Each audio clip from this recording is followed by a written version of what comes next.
Right, gentlemen. So first thing first, Hello. how are you? Very well, thank Yeah, you. we're good. We're fresh, aren't we? 'Cause We it's, are fresh, yeah. It's the first gig tonight, so... If you were interviewing us in about 20 shows, we might look a bit different. Might have big beards and big look beards. a bit tired. It's been a busy day today though, non-stop, but we're here. We're good. We're excited. We're here. What is this time kind of like? Because like you say, the start of the tour, you have some new music to present to people. So is it anxious? Are you excited? What is It's it? very exciting. There's a little bit of anxiousness. Anxiousness? Anxiousness, yeah. Is that a word? But yeah, no, it's good, man. It's all fresh. It's a brand new set list. Sounds good in rehearsal. So fingers crossed. It'll sound good tonight. No, it's good. It will, of course it will sound. Well, obviously some of the new songs people already know. But is that always a worry? Like, will people like it? Especially in the writing process. Do you think about that? I think we just write what feels natural and kind of, we write stuff that rings true to us, and what, like, when we're singing it, we can play it and believe in it, don't we? Absolutely. Not so like, we don't want to sound fake or anything, or singing stuff that we don't believe in or we haven't been through, so I think that's just kind of, that covers it, doesn't it? I was thinking about starting with this question. I don't know if I should, but I'm going to do it anyway. Most of us are strangers. How well do you know each other? Pretty well. We know each other pretty well. I think we know each other so well that we kind of are the same person in a lot of ways. Yeah. We do the same things, we like the same things. We lived together for 4 years in London. Pure torture the whole time. Oh, it was horrendous. Hated it. No. And then, it wasn't just living together though, because we were working together as well, we're touring together. When we were away on the road, we're together in the studio together, we were going out drinking together, it was just a constant thing. But we never argued, and it's... No, we've always got on from the start, haven't we? Yeah. And we know what annoys each other, and that means we can do it when we want to annoy each other. Yeah. Or not do it when we feel like we can. Yeah, and we know we kind of pick up on each other. It's like a married couple, really. You pick up on a mood, and then you know what not to say and where to be delicate, Or to Better push not mention or that. to push Or where to Yeah, push some buttons. yeah. Fucking have it. Yeah, especially on the road when you're in a van, because you're kind of like, you're all together all the time, aren't you? Yeah, it's funny. And especially since, let's say, the last 5 years, your life you've gone through quite a bit. Yeah. So looking back at those early years, and even now spending time with each other in a van, how important is that to build that friendship, to build that common passion for what you're doing? Massively. Yeah. I think we met because of music, Sure. and in the scenario, but we met and became friends, didn't just become a band. And I think that's important, because... Yeah, we didn't meet on like We an didn't go- advert or anything. No, looking for a no, singer. but it wasn't or like, something. oh, well, this is just all we do. Do you know, like it was... Yeah. we met as mates, became really good friends, and then the music kind of went alongside that. And I think that's important. It's quite nice to hear him say this, But it is important though, because if we just... I know it is. Yeah. It's not just a job, is it? No. It's a way of life. Well, because I speak to a lot of bands, and one of the things is touring is not for everyone. This job seems a lot more fun than it sometimes can be. So once things started rolling, what kind of was the mentality? Are you very ambitious in a sense? We're not really, and we get told that we should be. Yeah. We take things as they come, and we just go with it, and we think about tomorrow and not next year. Yeah. And I think that's kept us grounded though, and that's kept it exciting and at some point bearable. Because we're not thinking about, like, this is the first gig on the tour now, and I'm not thinking about the last gig in Dublin. No. It's like I'm thinking about, I'm excited for tonight, and then tomorrow I'll think, oh, we've got a day off. Yeah. You know what I mean? And it's like, it's nice. A long drive. Nice long drive tomorrow. Yeah, but, in that, Not overthinking. No, absolutely not. Obviously we want to, we're lucky enough to do it as a Yeah, we living feel now, grateful, that's it, isn't it? It's like we grateful. appreciate that we get to do it and that we've got the fans that we have, We never thought it would get like this big, really. Because when you set out on that musical path, does it in a way, because I'm not a musician, but does it feel like a risk in a way to kind of go down that road? It didn't for me. I don't know about you. It didn't for me because it was we've only ever done it because we were told to do it, really, not forced, you know, but by encouragement from people seeing us, and then we got picked up by a label, didn't we? And then we moved to London, and it was kind of, the path was laying out before us, and I mean, that doesn't mean we haven't been through some crap, like. No, but it's been great overall, hasn't it? Yeah, and you have to put yourself out there, don't you, at the start? And we did all like busking and everything, and up in, you know, up in towns and stuff, and we spent more time in the pub actually, didn't we? We went busking. We did it a few times. We did like 4 15-minute slots in Whitby. Yeah, but we got loads of money, didn't we? Remember, we got like 60 quid in like 15 minutes. And it was crazy. Well, I'm not doing it. What's the point in doing any more now? Like we thought we were rich. We just went to the pub, and then when that had gone, we went back out for another 15 minutes, and we ended up getting very drunk. That was great, wasn't it? And that guy slept in the alley, didn't he? Yeah. Anyway, yeah. But then, where you are now, then, did kind of the early success, or kind of the fact that it did take off a little bit, did that alleviate a lot of the pressure? Where on this second album, that it's less of a worry?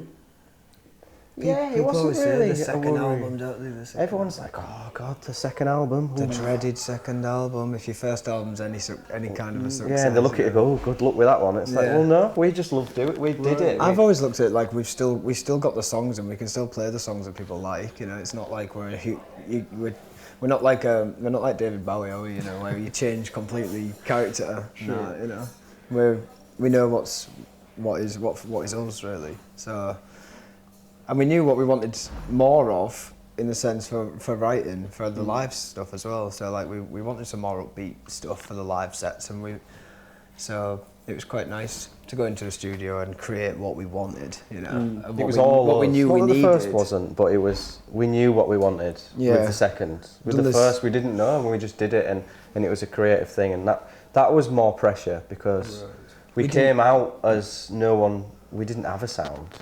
We kind of did, but we didn't, so we had to create our own and find our own sound, whereas with this one, we'd already kind of got it, so we just had to write the tunes, didn't we? Write the tunes, yeah. And so one of those tunes is then Magnetic, like you say, you wanted kind of a specific type of song, you want people to get to move. So how did that song start? What was the initial? Started with We wanted something a bit happy, not happy as a sense as happy, but a bit happy. We don't do happy. We just wanted one that were kind of like, you know, that we wrote it, and when we found that chorus and recorded it, it got us to stand up. We were stood up, you know, we were dancing around the studio listening back, weren't we? And we were like, this is... but it was like, this is what we wanted, and it just came about, didn't it, really? Just that guitar, wasn't it?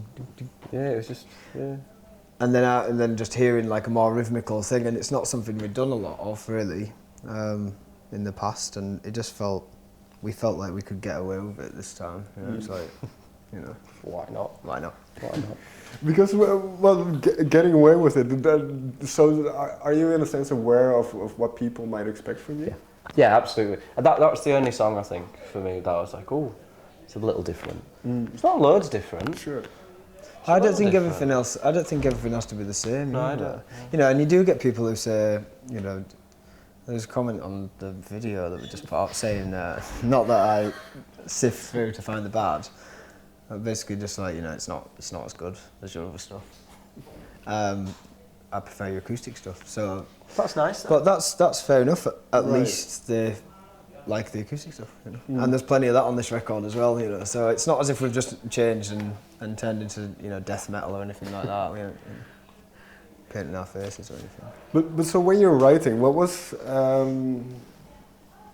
it kind of an open canvas and anything allowed? Yeah, I mean, we had a lot of ideas. We had a lot of ideas. We're always ideas and plans. Scary when you think of songs as just ideas. I know. When you first get into the studio and you're like, you've got a load of broken songs. You've got fuck all pretty much, haven't you? You've got a few ideas. You've got nothing, and you've got a time frame. Like the first album was recorded over a few years, just like bits that we'd written, you know, as we like started, because we'd never written songs before we met. I'd never done anything, had we?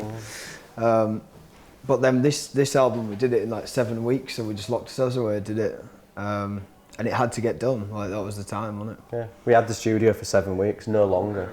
That the fact with our producer's wife was going to give birth the week after we had to get out. Yeah, that was it. It was a hard deadline. It was like there was no going over that deadline. No. So it was like we paid for everything ourselves, didn't we? Yeah. Like we'd saved up, Okay. paid for all the recording and everything this time, and it's like loads more independent, loads more. We organised everything and got everything into place for it. We had help of like creative people that we've met on the way, haven't we? And they've just been incredible, like a film guy and a producer, like Harry said. And they helped us make it, basically build this thing. Yeah, great. We're so lucky. Like, was there a specific reason you wanted to kind of keep it close and? Well, we'd gone through the major label thing and it was good. Like it got us where we are, but more control we wanted. More control. And I tell you what, it's more rewarding. Like we've got this album. We got the album back mastered. And in the track list that we'd picked for the songs that we'd written and that we'd recorded in the studio that we wanted to do it in, and it was quite a proud moment because it's like that's actually mine. It's all been proud, hasn't it? Like the major label thing was huge for us, especially in a little town. It was like bloody yeah, what? Yeah, it was massive. And we appreciate that, but we're happier now than we were. It just gives us more. It means we can do stuff that we want to do, rather than having a few people who suggest things and then you kind of get, they get their last say, and that's not really what we're about. And we didn't want to lose like who we are and what we are about. And the main thing with that is the fans, because it's like they really connect with it in a way, and they don't want us to like do a dance track or like just to get more views or anything. But we've never been into it for that. So the more independent way seemed the way to go. And you mentioned small hometown. Am I right in saying that you moved back? Yeah. Yeah. So, what is that? Because I'm from a relatively small town, went to Amsterdam, and for you, what was the reason going back? Was it just convenience? Was it circumstance? Wasn't it? Yeah. Some of it's circumstance. Some of it was we were on the road so much touring, and finishing touring and then going back to London was exciting to start with, but then after that it was knackering because it was like I need a rest. London's so busy. And obviously all our families are up in the north, so we used to go home anyway, didn't we? And it was that we realised that we do kind of belong up there, Yeah, we needed to go to London. We needed to do it, but that's done now, and we enjoy it. We grew a lot, and we met loads of amazing people who have like helped us along the way, I think. And we go down when we need to go down. Yeah. Right. Yeah. Is there one thing you can share that you kind of learned from that experience living in London, and maybe even on a personal level? And like appreciate what you've got, before you think that everything that you dream of is in the city. Because I think that's one thing I took from it. We moved away, went down to London for 6 months, turned into 4 years or something, and then you realise, like, when you're going home, like I say, and you're like, I missed this, Right. And family and all that stuff that goes on. It was totally a selfish move to go back. It wasn't. Nothing was saying do it, or it was. No. We could have stayed in London. We would have been very poor, but we would have been in London. Yeah, it's ridiculously expensive. But we've never been bothered about saying we live in London, have we? No, we're not about that. Like some people want that, but I'm not bothered about that. Fair enough. Well, what you mentioned, kind of enjoying what's in front of you, I think it kind of goes into most of us are strangers in the sense that it's okay to be yourself in a way. Yeah. It's okay to, let's say, not feel good. If you don't feel well, it's okay to say you don't feel well, and that kind of stuff. And kind of the honesty and upfrontness of it. So what was the thing that gave rise to that song? It was about opening up, really. So many people, social media, whatever, put on this front, and they're like, this is amazing and so good, and a lot of the time, some of them are sad, Some of them are sad, but then they portray this thing. People want to meet them. They meet new people in them type of groups, and it's not all just social media. It's everything, and like the judging of people as well. Like people are quick to assume something of somebody. And a lot of us, that's the meaning of it came from like a lot of us keeping things to ourselves, and if we were to reveal everything that we were going through or that we'd been through, then like we would seem like strangers to other people. You know? So that's where it came from, and then we just built on the idea, made the song, called the album it. It's right everywhere. It was the last one. We had 11. Okay. We were in a situation where we had 11 tracks. Yeah. And we needed 12. You know, Scary times. We were track missing, and we had 2 weeks left. It's like, and we weren't forcing it, you know. And then that just came. We were forcing it at one point. Well, we had to. Yeah. It was like, I remember. Not that song though. We're trying to do another one. Yeah, I remember the producer said, you know, I'll get that. Well, there was actually a song called "Girl I Wish I Didn't Know," and it was just 2 chords on guitar. And the producer turned around and he said something like, "That song's actually made me stressed out. That bit, that bit of guitaring's actually made me stressed out." And I was like, "Why?" And he said, "Just because it sounds so good, and I know what it's meant to be like, but there's just no words for it or anything." So we were like, we had this song to write and finish and find the chorus for. We had these 2 chords, and like time was ticking on it, and we had loads of other songs to finish.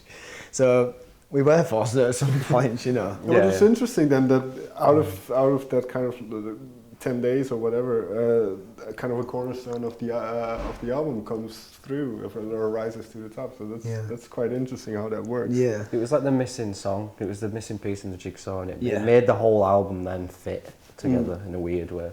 Yeah. That's why it was like, it's that important, isn't it? Yeah. It's like, it's a title track. Because one other song I quickly want to delve into is Fall, because you mentioned kind of meeting people and video and that kind of stuff. So that's one approach. But then also another sentiment of kind of not giving up and just staying true to what you want.